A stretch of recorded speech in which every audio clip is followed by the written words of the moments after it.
Bueno, vamos a dar a conocer una información que tiene que ver con el plan de austeridad republicana del gobierno. Yo quiero recordarles que la fórmula que se está aplicando para financiar el desarrollo del país consiste básicamente en acabar la corrupción, desterrar la corrupción del país y en aplicar una política de Estado, de austeridad republicana. Esas son las dos principales fuentes de ingresos del gobierno. Lo que vamos a ahorrar en el combate a la corrupción y lo que vamos a ahorrar por terminar con los lujos y el derroche en el gobierno. Esos fondos nos van a permitir financiar el desarrollo. Por eso, no a los aumentos de impuestos, no al incremento de deuda, no a los gasolinazos. Y algunos sostienen que no alcanza. Y yo estoy seguro que es suficiente y hasta nos va a sobrar, porque era mucho el robo, era mucho el saqueo, la corrupción, era mucha la corrupción y mucho también el derroche. Era un gobierno faraónico, de lujos, de gasto superfluo, improductivo. Les contaba yo de un funcionario de segundo, de tercer nivel que tenía en su oficina 9 teléfonos, tenía teléfonos en el baño, o lo que ganaban los altos funcionarios públicos. Todavía ayer me informé porque vamos a presentar un plan para que los que tienen créditos en el Infonavit puedan terminar de pagar, porque pagan y pagan y no dejan de pagar y nunca tienen sus escrituras. Bueno, me enteré que el director del Infonavit ganaba 700,000 pesos mensuales en total.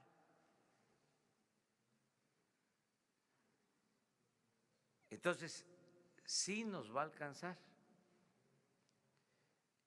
Y como parte de eso, pues vamos a vender aviones, helicópteros y vehículos que ya no necesitamos, porque es otro gobierno.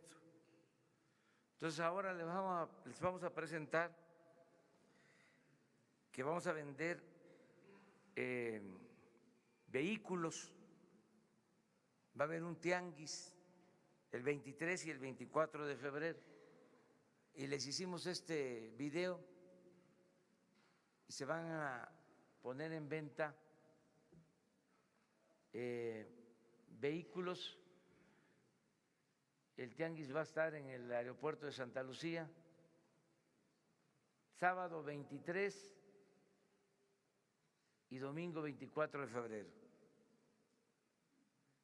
Se hicieron ya los avalúos de acuerdo a la Secretaría de Hacienda y se van a vender estas unidades.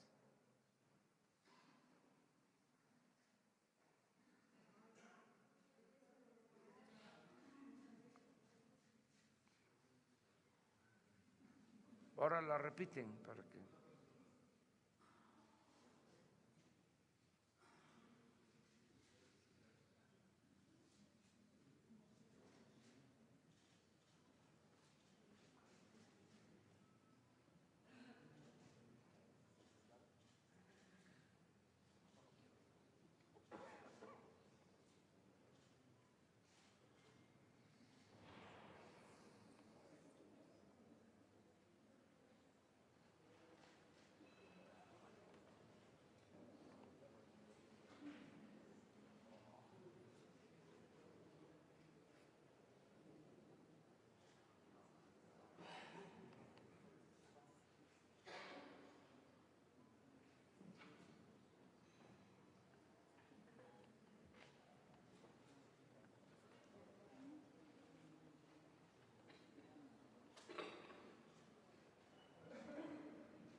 Bueno, eso es.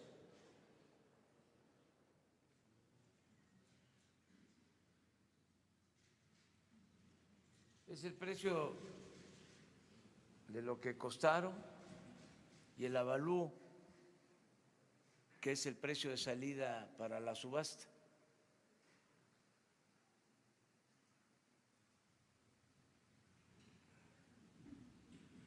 Por ejemplo, este costó 6.335.000,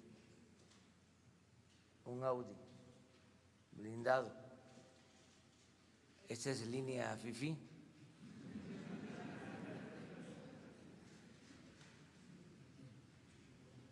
Pero a ver si lo regresas. Empieza con 1.991.000.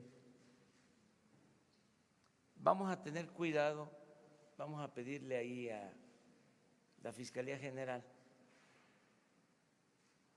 y a Gobernación que estén pendientes para los que van a comprar, que sea gente pues que se dedique a actividades lícitas.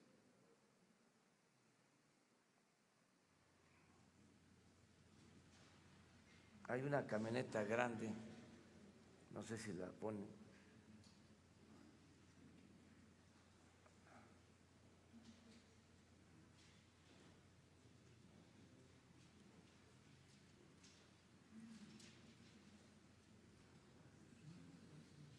Esa,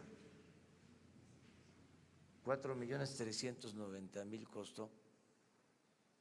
Esta es línea machuchona.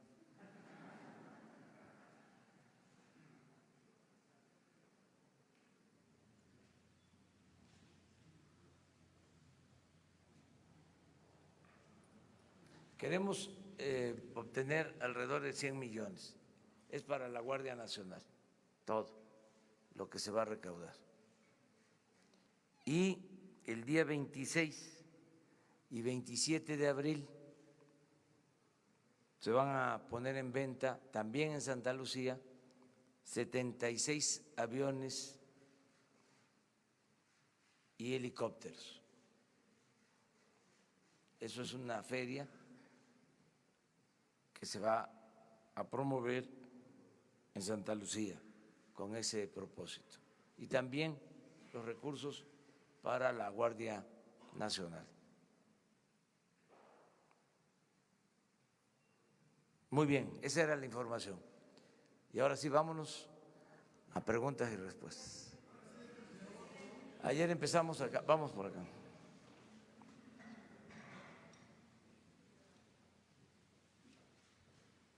Buenos días, presidente. Daniel Blancas, de Crónica. Ahora que habla de austeridad, en los últimos días tuvimos la oportunidad de hacer un recorrido por el centro de monitoreo de las aduanas del país, que es otro tema, ¿no? Seguramente ya le habrán informado pues las condiciones en las que estaba este centro de monitoreo, ¿no? Donde las pantallas estaban dirigidas hacia otro lado, menos hacia donde deberían de estar. Pero bueno, además de pedirle una reflexión sobre las corruptelas que hay en aduanas o que se han encontrado en aduanas, quiero situarlo en un punto de análisis. Sabemos, y usted lo ha dicho, que pues una de las banderas del nuevo gobierno pues es la austeridad, pero ¿cuál es la postura del gobierno en instancias en las que esa autoridad, o perdón, esa austeridad puede provocar que el gobierno no obtenga dinero? Le explico, por ejemplo, plaza menos en aduanas significa un semáforo que está abandonado o un monitor que no se ve hacia las aduanas. ¿Cómo se juega ahí el papel de la austeridad en instituciones en las que sí requieren personal? El administrador decía que al menos para ocupar esas plazas requiere alrededor de 2,000 personas que no tiene y que significan dinero que puede ingresar al gobierno. Entonces, pedirle esa reflexión respecto a las aduanas. Y la segunda pregunta es, en estados donde ha habido cambio de gobierno, pues se han ventilado, incluso aquí en la Ciudad de México, que había maquillaje de cifras. Es decir, que se escondían algunas cifras y que otras podían estar distorsionadas. ¿El gobierno federal ha encontrado en alguno de los ámbitos de acción maquillaje de cifras para estos fines?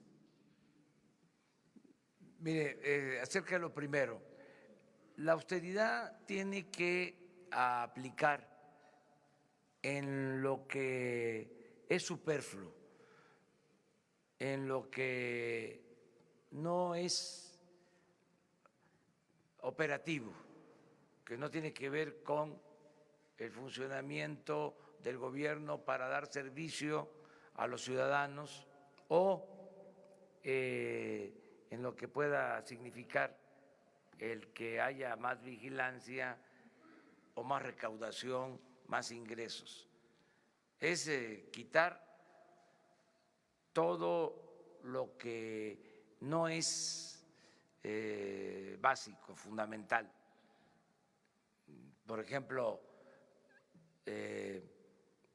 lo que tiene que ver con directores generales. Cuando entró un nuevo gobierno hace unos años, crearon plazas nuevas me voy a acordar ahora, como de directores auxiliares o de directores adjuntos, llenaron o sea, aparte del director, crearon estas plazas de directores adjuntos, asesores. Por ejemplo, nosotros no podemos tener más de 3 asesores por secretaría, por la austeridad, y habían muchísimos asesores. La contratación de proyectos, de estudios en despachos particulares, aparte de tener un aparato burocrático oneroso, ni siquiera se hacían los trabajos en el gobierno, se contrataban. Entonces, todo eso se ha eliminado por completo. Había, por ejemplo, un instituto de fomento al emprendedor y uno de sus estudios, creo que cobraron 20, 30 millones de pesos, se lo dieron a una asociación y el estudio versa sobre el estado de ánimo de los mexicanos. 20, 30 millones para ese estudio. Entonces, todo eso es lo que ya se eliminó. Las oficinas del gobierno en el extranjero, el ProMéxico, no hay en el país pro Francia o pro Alemania o pro Japón, y nosotros teníamos 60 oficinas en las principales ciudades del mundo con ProMéxico. Ahora todo lo atienden las embajadas, todo eso es ahorro, pero a lo que tú te refieres, eso es indispensable, eso hay que fortalecerlo. Y por lo general, cuando hacían ajustes, era lo que sacrificaban. Nosotros tenemos que apoyar eso. Y creo que vamos bien porque es notorio, o sea, es de dominio público, que una de las fuentes de corrupción principal en el gobierno eran las aduanas. O sea, y ahí decidimos nombrar a un abogado que estaba propuesto primero para ser fiscal anticorrupción y por eso se le invitó para que se terminara con la corrupción en aduanas. Y tengo un reporte todavía preliminar que hemos recaudado en el tiempo que llevamos más en todo lo que tiene que ver con la venta al exterior. Ha aumentado la recaudación en general, o sea que vamos bien, creció mucho el mercado exterior, las exportaciones de México en los últimos tiempos. Voy a confirmar datos, pero vamos bastante bien en cuanto a eso. De modo que lo que es necesario va a ser apoyado. Ahí, con austeridad, no van a faltar los apoyos, los recursos. Lo otro que preguntabas era… Sí, lo que preguntaba era sobre la falsificación de información. Nosotros no hemos encontrado eso. Leí una nota sobre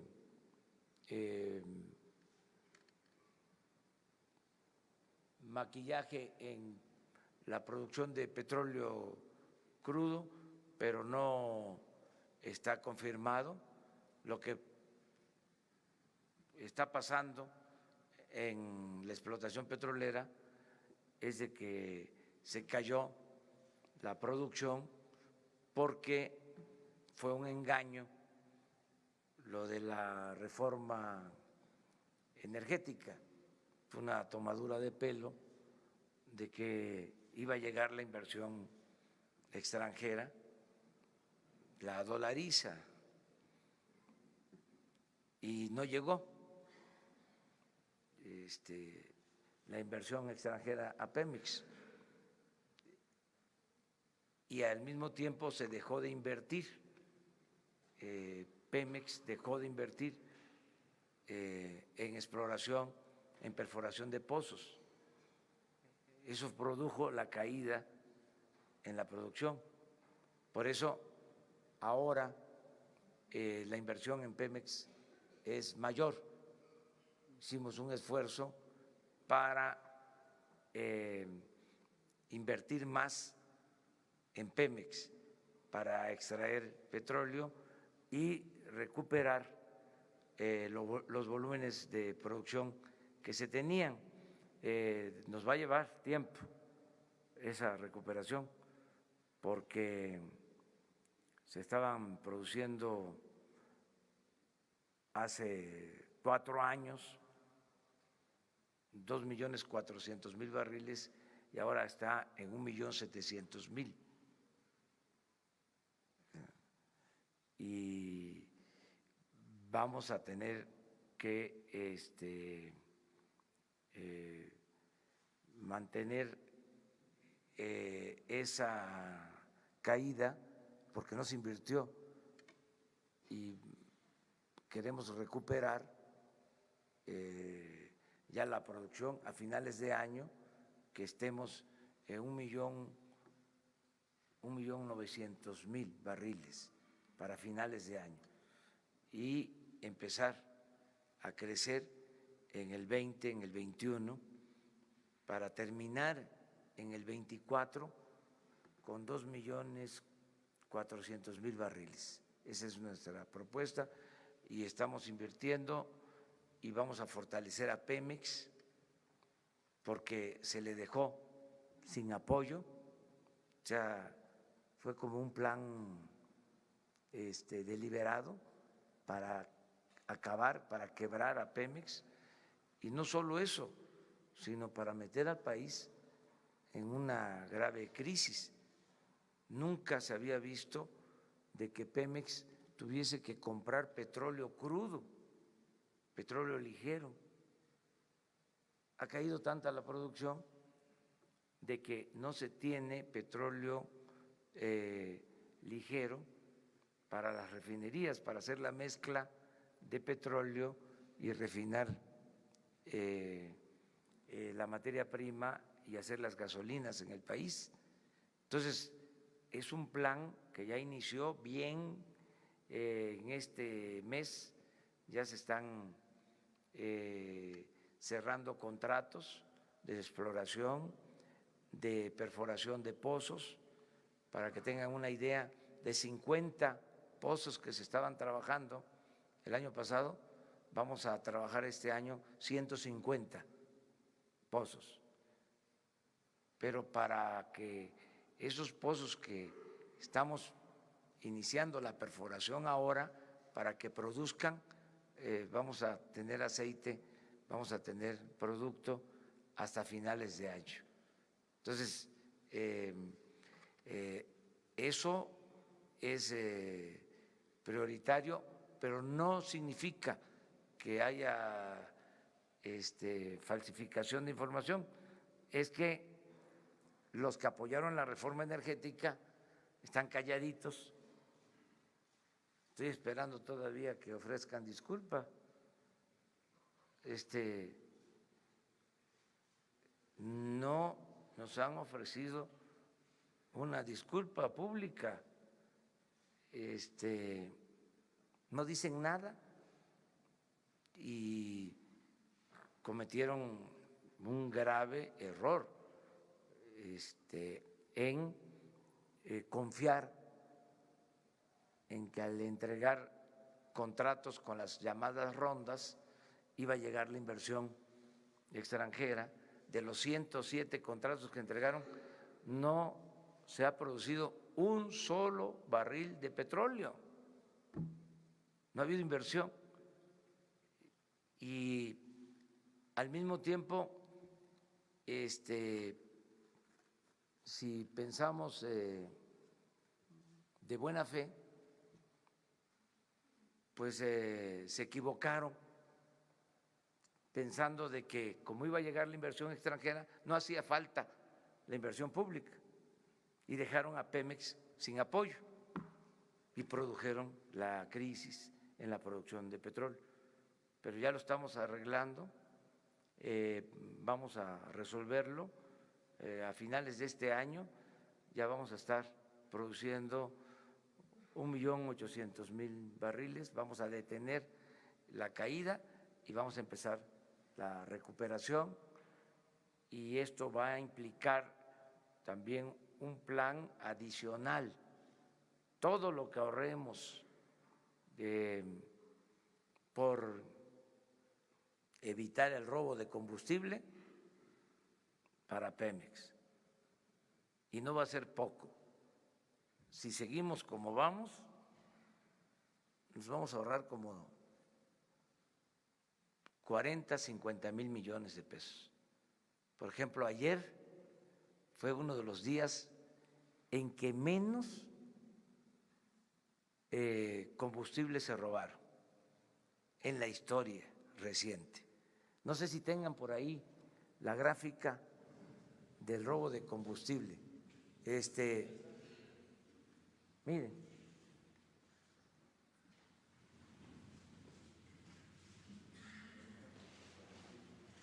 Vean.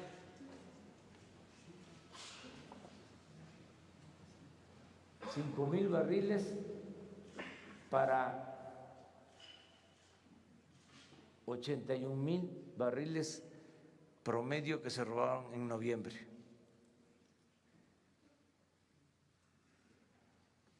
Si le seguimos así, esto va para fortalecer a Pemex, 40, 50 mil millones. Pero además vamos a anunciar otras medidas, porque Pemex es de las empresas petroleras del mundo que más paga impuestos. Entonces, vamos a que les quede más para invertir a Pemex, porque es una industria básica de la nación. En vez de apostar a debilitarla, vamos a fortalecerla. Si no encontró maquillaje en alguno de los delitos, ahorita estábamos checando el dato del salario del director del Infonavit, no es lo que se reportaba públicamente. ¿Sí había maquillaje en salarios? Es que sí, porque eran muchas las entradas adicionales. Una cosa era el salario y otra cosa eran bonos, compensaciones.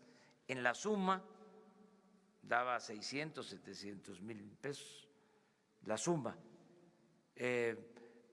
Nosotros tenemos como compromiso el transparentar la nómina. Nos va a llevar tiempo, pero la idea es de que los ciudadanos puedan saber cuánto ganamos los servidores públicos en total, cuánto gana un servidor público ya compacto, porque eso no se podía saber, no se sabía, porque eran muchas entradas de distintas maneras. Entonces, vamos a la transparencia completa en nómina, es un compromiso que tenemos.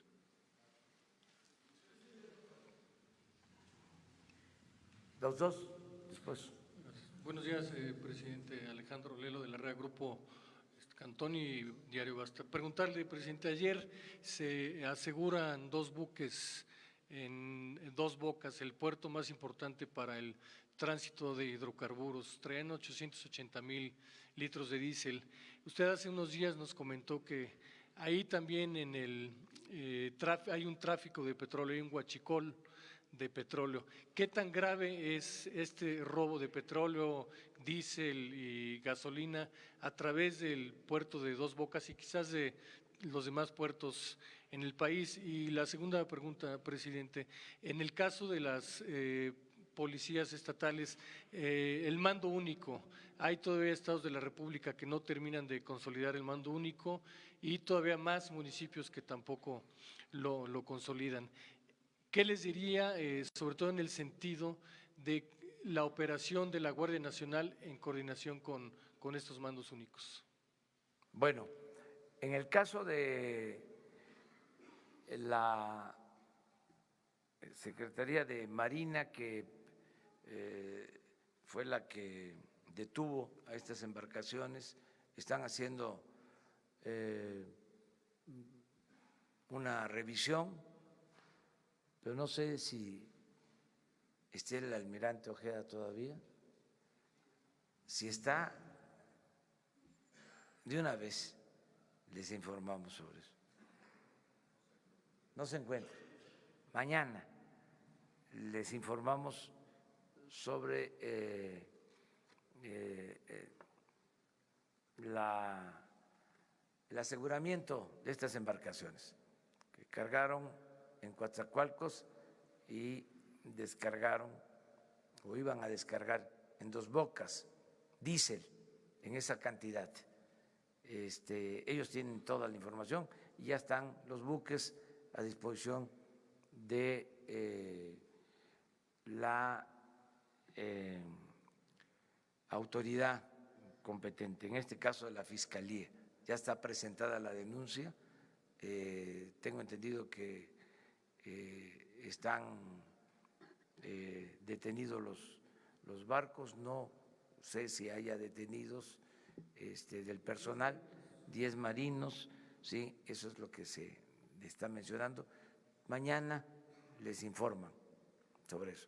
Sí tenemos problemas también en alta mar, o sea, en plataformas, en todo lo que tiene que ver con el control del petróleo crudo que se exporta. Vamos a ir también revisando todo eso y atendiendo todo eso.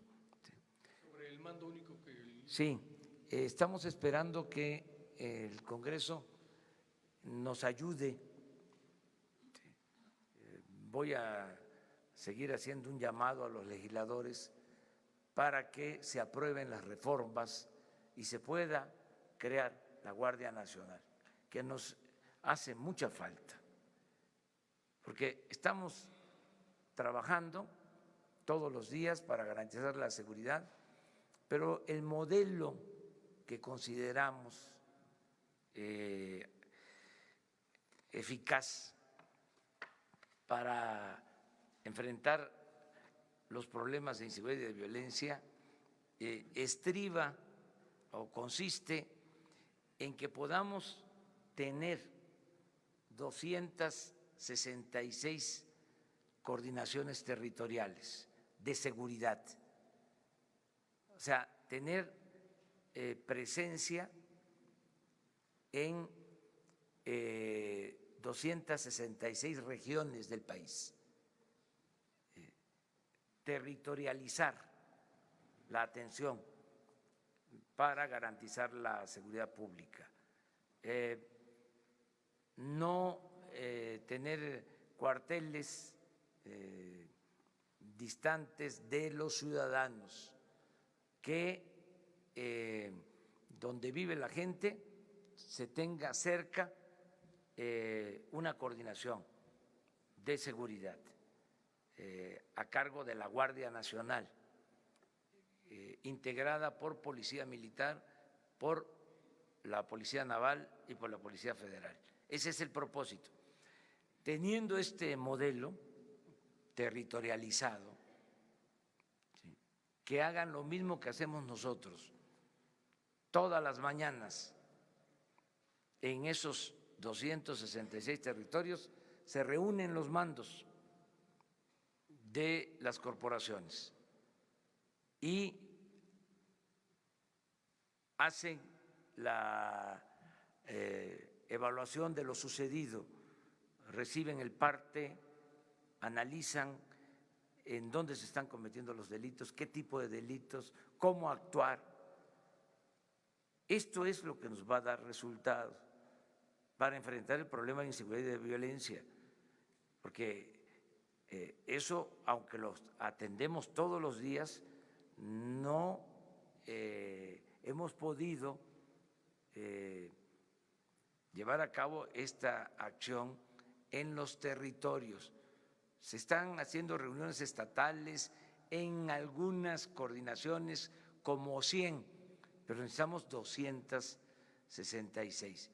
Una vez que tengamos este núcleo base en el territorio, ahí podemos actuar de manera conjunta con las policías estatales, con las policías municipales. Ese es el propósito. Había una gran dispersión por falta de coordinación. Actuaba por su cuenta el Ejército, por su cuenta la Secretaría de Marina, la Policía Federal, las policías estatales, municipales.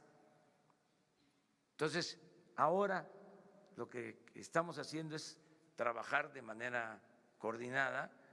Esa es la función de la Secretaría de Seguridad Pública, de coordinar. Esto está a cargo de Alfonso Durazo, ¿sí?, de articular a todas las fuerzas, que podamos saber qué está sucediendo, sumar esfuerzos, sumar recursos, sumar voluntades. Hacia allá vamos, y esto es lo que nos va a permitir mejorar mucho la seguridad pública. Con los gobernadores estamos trabajando en este propósito y yo espero que una vez que se apruebe la reforma para la creación de la Guardia Nacional, vamos a avanzar bien. Hola, buenos días, señor presidente. Rosa Elena Soto, de Acústica Noticias. Preguntarle sobre el tema de los maestros en Michoacán. Ayer el gobernador de Michoacán, Silvano Aureoles Conejo, mencionaba o pedía a los comerciantes que denunciaran que sus negocios están siendo afectados por este bloqueo de las vías férreas, para que se obligara de alguna manera al gobierno federal a usar la fuerza pública. ¿Qué opinión tiene al respecto acerca de eso? Ayer nos mencionaba que su gobierno no reprime, pero estas posturas de parte del gobierno que son regresivas de los gobiernos estatales, ¿qué opinión tiene al respecto? Mire, se van a ir aclarando las cosas. De repente se da este bloqueo a las líneas del ferrocarril en momentos en que se nos presentó el problema del desabasto de combustible. Fue así, muy sorpresivo, con esta demanda que no corresponde resolver al gobierno federal. Es un asunto de falta de pago a maestros estatales, es una responsabilidad del gobierno del estado. Al mismo tiempo, el gobernador se va a una gira de trabajo a Europa. No se atiende el problema. Nosotros, para evitar afectaciones, daños, decidimos transferir fondos de la Federación como anticipos a las participaciones federales para que el gobierno del estado contara con suficiencia presupuestal y pagara a los maestros. Ya hicimos eso, ya se transfirieron los fondos. Entonces, que ahora se pide una solución para que esos maestros se federalicen, y eso es otra demanda. Eso es otro asunto, es que la federación se haga cargo de pagar algo que no le corresponde, porque los maestros fueron contratados por el gobierno del estado de Michoacán. Así como hay maestros federales, hay maestros estatales. Nosotros pagamos a los maestros federales, es nuestra responsabilidad, y no han faltado los pagos a los maestros federales. Entonces, estamos buscando la manera de resolver el asunto. No vamos a reprimir, no somos iguales. Lo que les dije ayer a los maestros, se los repito, y hay que ver si es la CENTE, quiénes son, porque nosotros no somos iguales a las autoridades anteriores o a las autoridades que apoyaron la mal llamada reforma educativa. Nosotros hemos actuado siempre en defensa del magisterio y lo vamos a seguir haciendo. Ya cumplí el compromiso de que se iba a reformar la Constitución o se iba a enviar un proyecto para reformar la Constitución y cancelar la mal llamada reforma educativa. Hemos atendido a los maestros que fueron víctimas de la represión, están saliendo de la cárcel maestros que les fabricaron delitos hasta de lavado de dinero. Nosotros no somos represores. Si es un asunto de otro tipo, pues va a quedar al descubierto. Yo hago un llamado a los maestros en general, porque a veces también los dirigentes no consultan a las bases. ¿Y cómo es eso? ¿De que es un movimiento democrático que no consulta a los maestros? ¿Por qué no les piden opinión a los maestros? Si está bien eso que están haciendo, una vez que estamos nosotros resolviendo el problema y ellos mantienen su protesta, actuando de manera provocadora. Eso no ayuda a una organización democrática. Es más, eso es un distintivo del conservadurismo. Hacia eso no tiene nada que ver con la izquierda. O sea, para ser claros, esa es una actitud conservadora.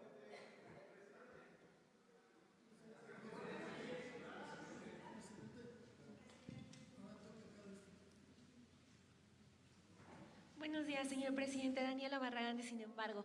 Preguntarle sobre el índice de corrupción, que dice que en 2018 tocamos fondo. Nunca antes habíamos caído tan bajo en el índice de transparencia internacional. Y en este sentido serían 3 preguntas muy cortas. ¿Usted no piensa abrir investigaciones nuevas? Entonces, ¿perdonaría a los que Enrique Peña Nieto perdonó?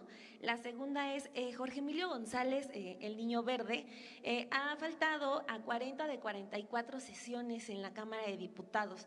Es decir, seguimos arrastrando a políticos del viejo régimen. ¿Usted presionará en algún momento para que se acaben los diputados y los senadores plurinominales?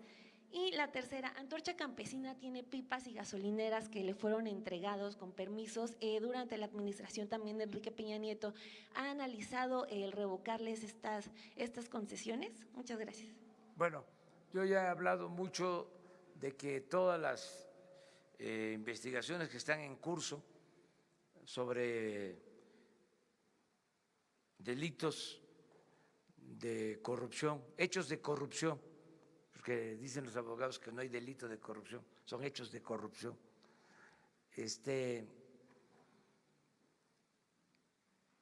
Tienen que continuar. No somos tapadera, pues, de nadie. Todas las investigaciones que están abiertas deben de definirse y castigarse a los responsables, que no haya impunidad. Ese es mi planteamiento. Al mismo tiempo, yo no quiero caer en lo espectacular de como lo hacían antes, ¿no? De que va a la cárcel este político y un pez gordo, ahí va, pura faramaya, y seguía el régimen de corrupción. O sea, son los chivos expiatorios. Entonces, ya, basta con eso. Entonces, yo estoy haciendo una condena, ¿sí?, política al sistema, al régimen neoliberal,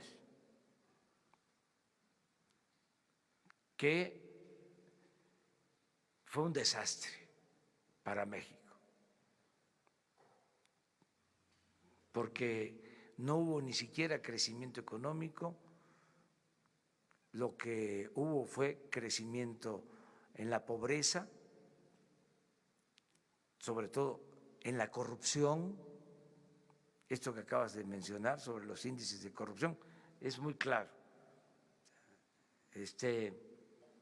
Vean lo de Transparencia Internacional, cómo estábamos en corrupción cuando empezaron a medir y cómo estamos ahora en el mundo. Es de los países, México, desgraciadamente, con más corrupción. Aclaro, corrupción en el gobierno y en la élite del poder, no en el pueblo. Porque el pueblo de México, y esa es la paradoja, es de los pueblos más honestos del mundo. Lo que pasa que la llamada clase política, clase gobernante, la cúpula del poder, poder económico, poder político, los dos poderes que se alimentan y se nutren mutuamente, son de lo más corrupto, o eran de lo más corrupto que había en el mundo, no el pueblo de México. Pero eso es fruto podrido de la política neoliberal, que fue una política de pillaje, de saqueo. Busquen en el diccionario qué es privatizar. Y la definición es convertir lo público en privado. Eso fue lo que hicieron. Para eso estaba el gobierno. Y creció también como nunca la violencia. O sea, creció la desigualdad. Fíjense que cuando empezó la política de privatización, se profundizó la desigualdad en México como nunca. Y se puede probar con estudios del Banco Mundial. ¿Saben en qué sexenio creció más la desigualdad? En el sexenio de Salinas. Salinas es el padre de la desigualdad moderna.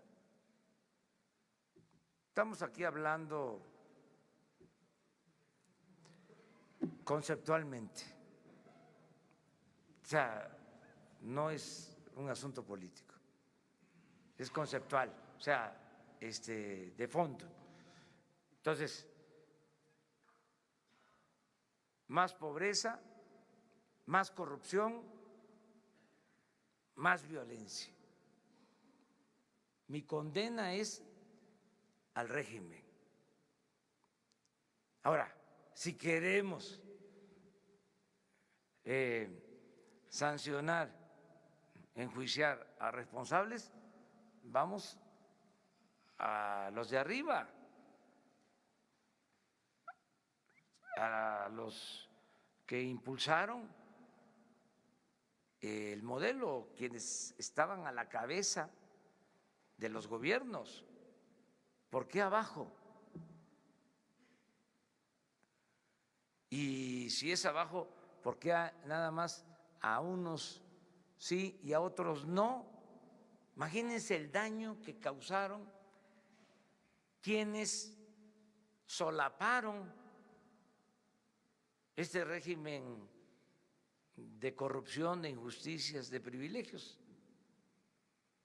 esta política antipopular, entreguista, a quienes hasta les pagaban para aplaudir. Todavía hay algunos que siguen defendiendo la política neoliberal. Es increíble, pero también pues somos libres, ¿no?, de pensar, pero en el fondo eso es lo que yo sostengo. ¿Qué otras cosas planteabas? Gracias, perdón. Sobre los permisos Todo de antorcha de pipas se está y investigando lo de el manejo de las estaciones de distribución de combustible, el transporte, todo es una investigación que se está haciendo. Incluso interviene en esto inteligencia financiera de Hacienda. Hay información que se está entregando a la Fiscalía General. Además, ahí quiero señalar, quiero acotar de que lo de Antorcha Campesina no es del sexenio pasado, ya tiene tiempo. O sea, no es que yo esté defendiendo al sexenio pasado, sino que son prácticas, es como lo del robo de combustible, no fue el sexenio pasado, viene de tiempo atrás. ¿Sí?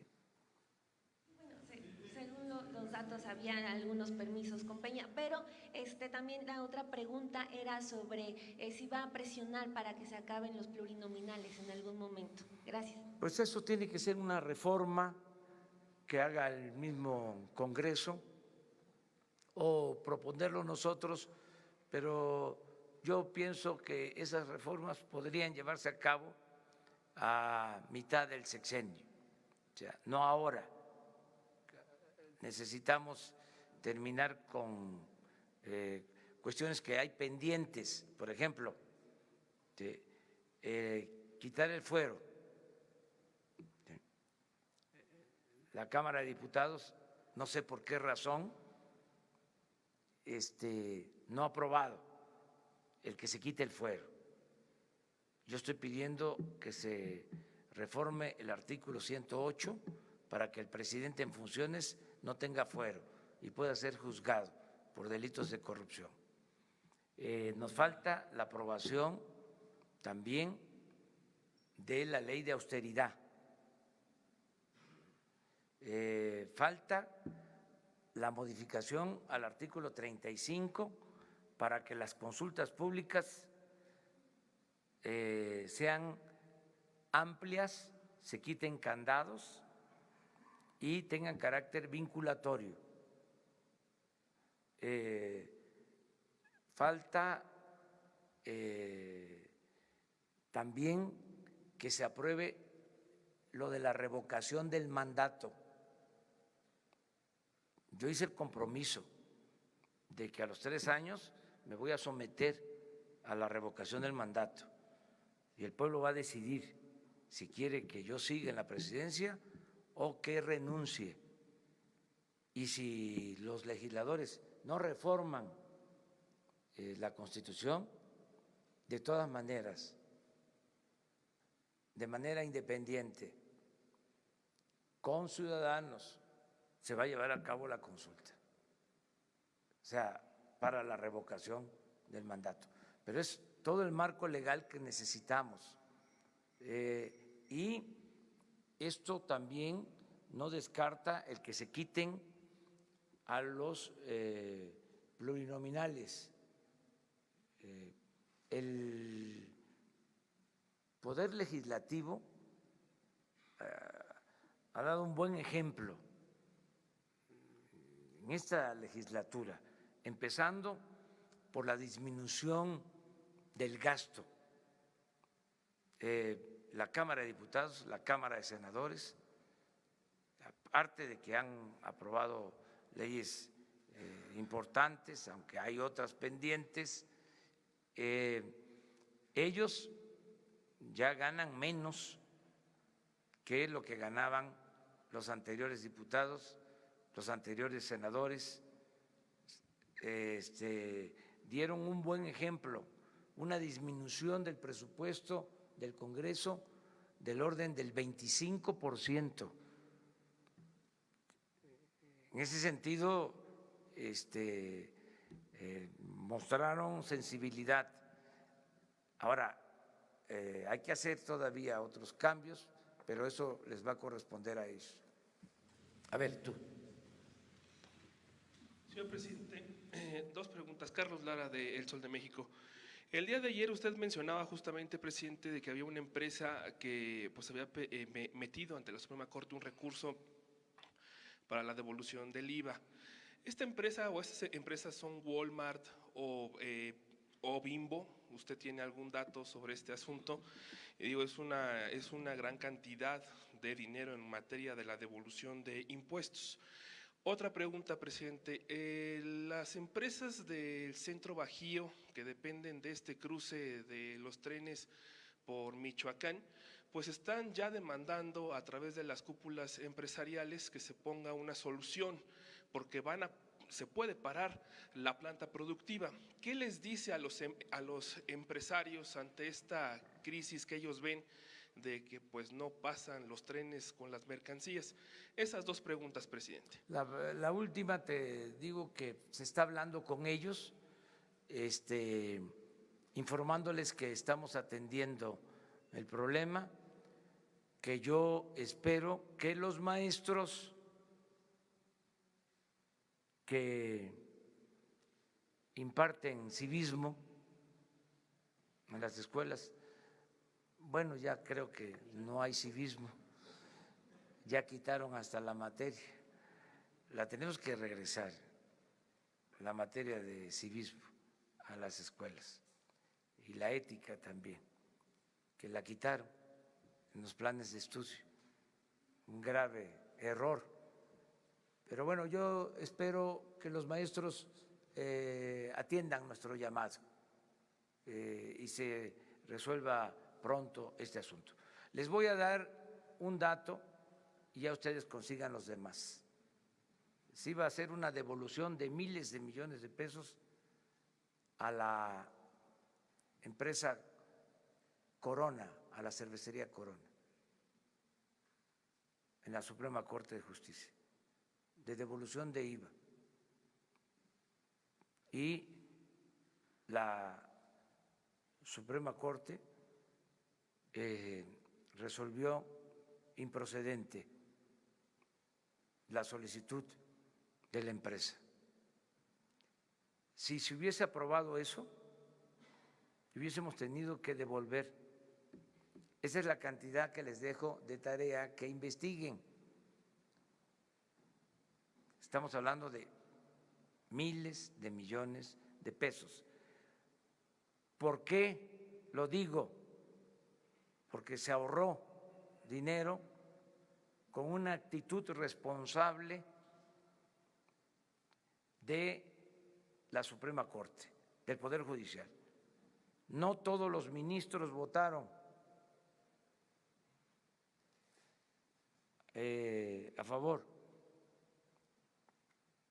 pero los que votaron en contra pues tienen derecho a hacerlo, porque es un criterio y son libres y cada quien actúa de acuerdo a la interpretación que le da a las leyes. Pero sí fue una decisión cuando me informaron del SAT de esa noticia. Hay en el SAT una dirección de grandes contribuyentes. Cuando se me informó, me puse muy contento, porque imagínense lo que iba a significar de desembolso en el presupuesto. Pero ya lo demás les corresponde a ustedes. Ya se informan, si se informan bien, ya vengan aquí, ya nos dicen cómo estuvo.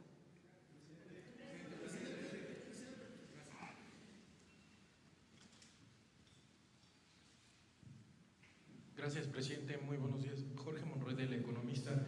Dos consultas nada más. Ayer Jonathan Gell decía que todavía se conoce poco de los indicadores de diciembre, pero dice que según la tasa de desempleo y las importaciones sugieren una importante desaceleración en la economía del país. Preguntarle, presidente, ¿qué tan blindada está la economía para no hilar 3 periodos de desaceleración y caer en una recesión?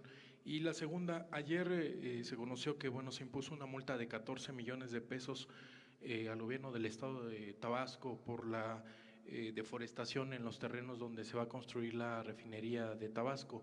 Preguntarle si de todos modos continuará adelante la construcción. Gracias. Sí, es que son datos económicos. Por ejemplo, yo tengo datos de que el peso, les decía yo ayer, se ha fortalecido como no se había visto. O sea, en 20 años. Me refiero a que no se había mantenido una apreciación del peso en 8 semanas, o sea, como se ha logrado en los últimos tiempos, en 20 años. Esa es una información buena. Otra información buena es que crecieron las exportaciones, o sea que hay superávit comercial en el inicio del gobierno.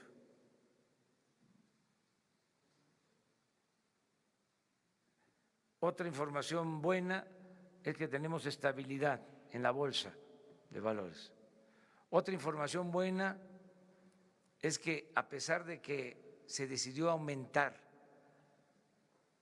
al doble el salario en la frontera, bajó la inflación en diciembre en la frontera. De las informaciones, por ejemplo, que habría que revisar, ¿se acuerdan que el periódico Wall Street Journal habló de que se había dejado de importar energéticos? Dijimos que no era cierto y se puede probar que no es cierto. Sin embargo, lo retoma ayer el Financiero con la misma información. Sería cosa de aclararlo. Nosotros tenemos información, estamos comprando, desgraciadamente, más gasolinas. O sea, estamos importando más. Pero el Wall Street Journal dice lo contrario. Entonces es cosa de dar a conocer nuestros datos mañana o pasado, porque ya lo vi repetido también en otra agencia internacional de finanzas asociada con El Financiero, el periódico de México. No sé cómo se llama la agencia internacional, también seria, Bloomberg. Entonces, es Wall Street Journal y Bloomberg que sostienen que bajamos las importaciones de hidrocarburos, de gasolinas. Entonces hay que verlo. Nosotros tenemos otros datos, pero se puede aclarar. Sobre la refinería, presidente, sí. Sí, se va a construir la refinería en Dos Bocas. Hay que ver por qué fue la multa y responder a eso. Se está avanzando para que pronto podamos licitar. Necesitamos tener esa refinería en 3 años. Ya tenemos los recursos para este año. Se apartaron 50,000 millones de pesos y no queremos detenernos porque nos hace falta esa refinería. Nosotros tenemos como propósito dejar de comprar la gasolina en el extranjero, procesar toda nuestra materia prima.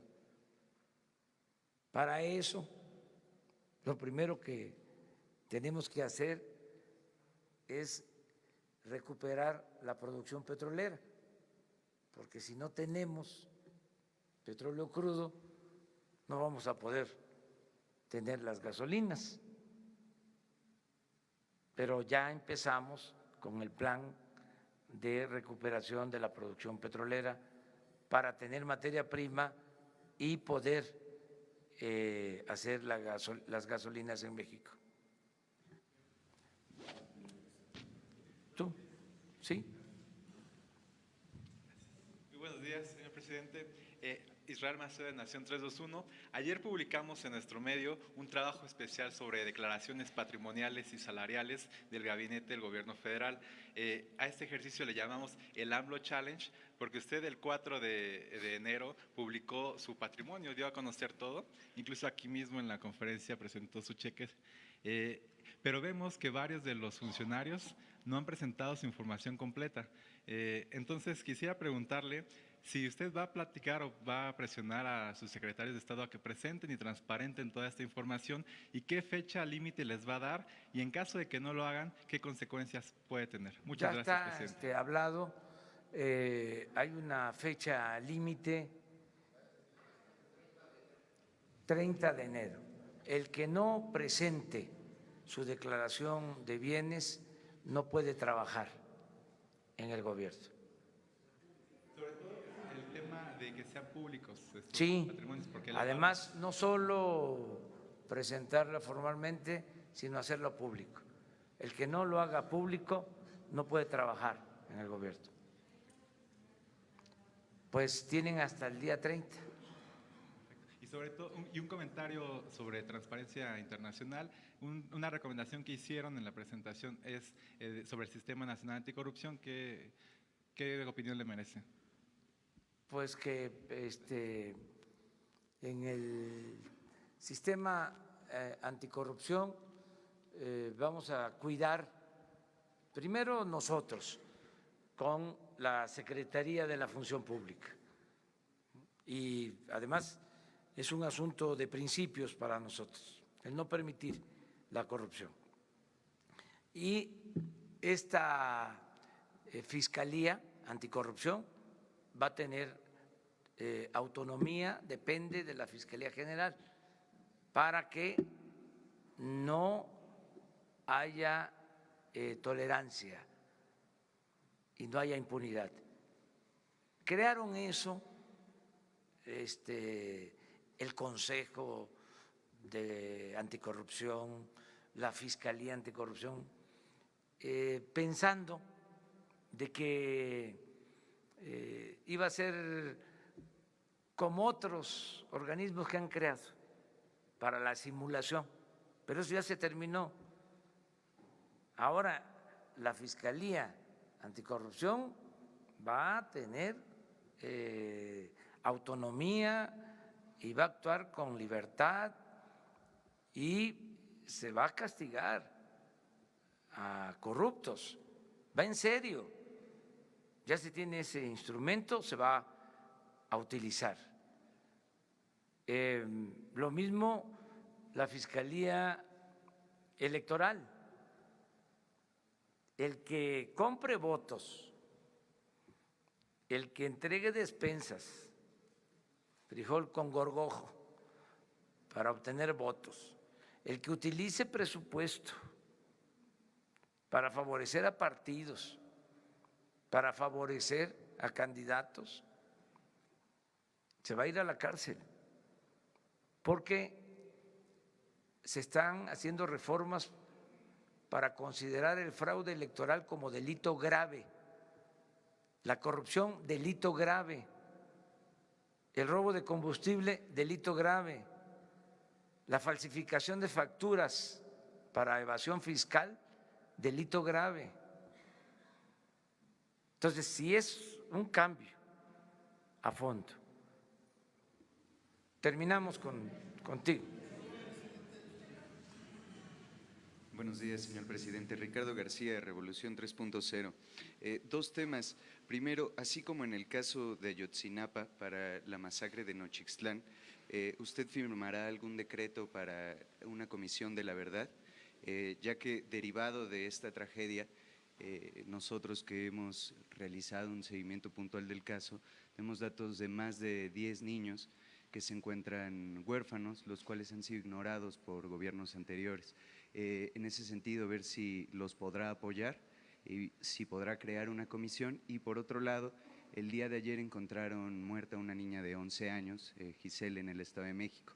Esto ha desatado una ola de peticiones por parte de la sociedad civil, inclusive de algunos legisladores, para promover un plan integral de ataque a los feminicidios, de combate al feminicidio.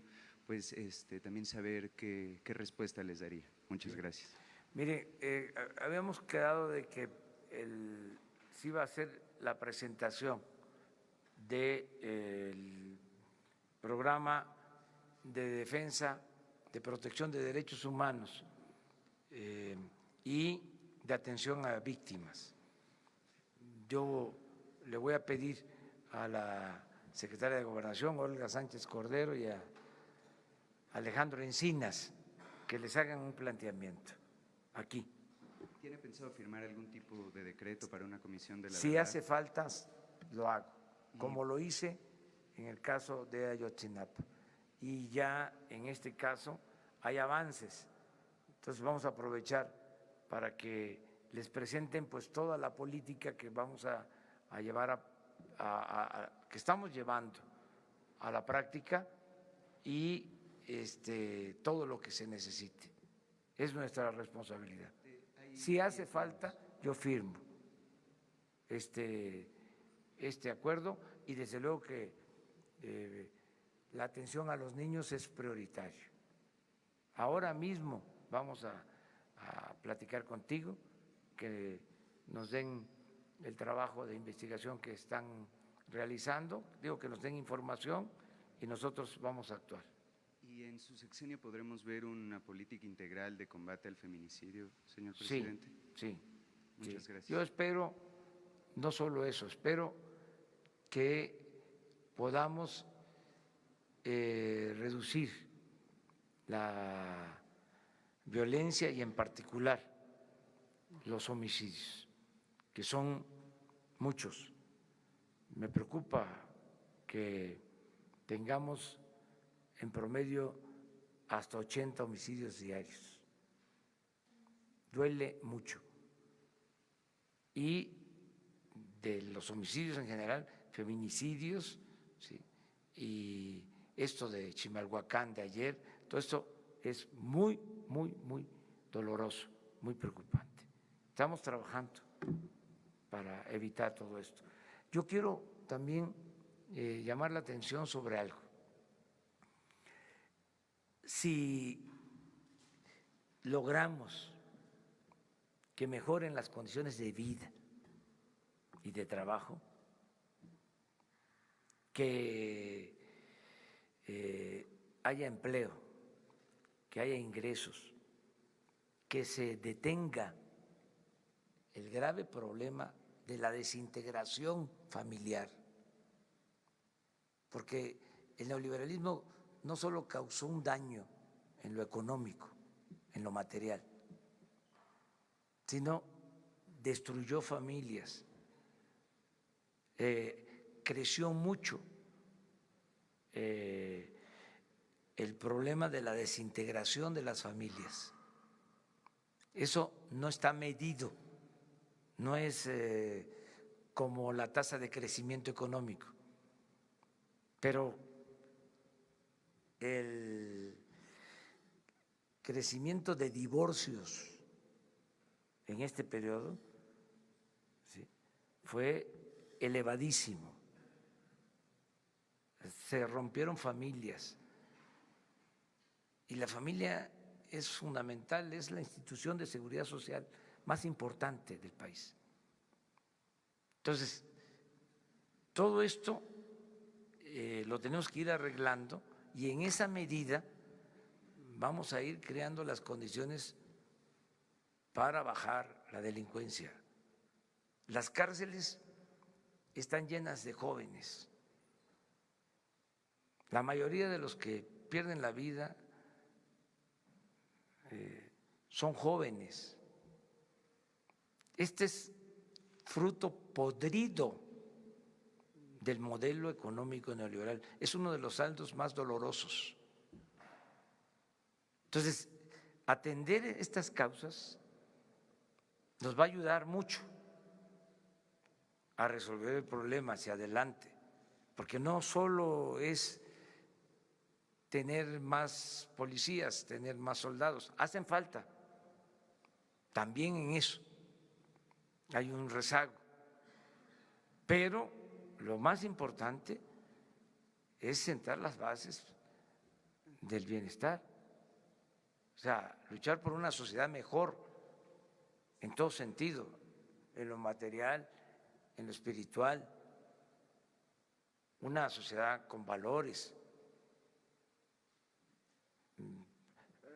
Por ejemplo, el crecimiento del consumo de droga es preocupante, porque una cosa es el comercio, el tráfico, y otra cosa es lo que ha crecido el consumo en una sociedad que no tenía esos hábitos, porque por los valores que habían en las familias, que se mantienen todavía, pero que habían más en las familias, que se alteraron en este periodo neoliberal, por la desintegración de las familias, creció el consumo de droga. Entonces, tenemos que enfrentar eso. De ahí la importancia que tiene el trabajo con los jóvenes, ¿sí?, desde la familia, pero también con los jóvenes, buscando que haya tutela, que haya tutores, que si no está el padre, un familiar, un maestro, ayude como tutor.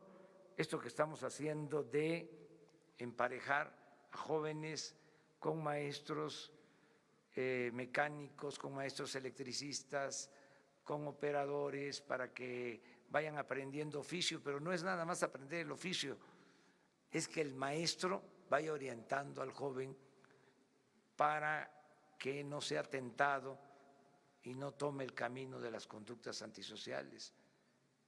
Es una reflexión, o sea, tenemos que atender las causas.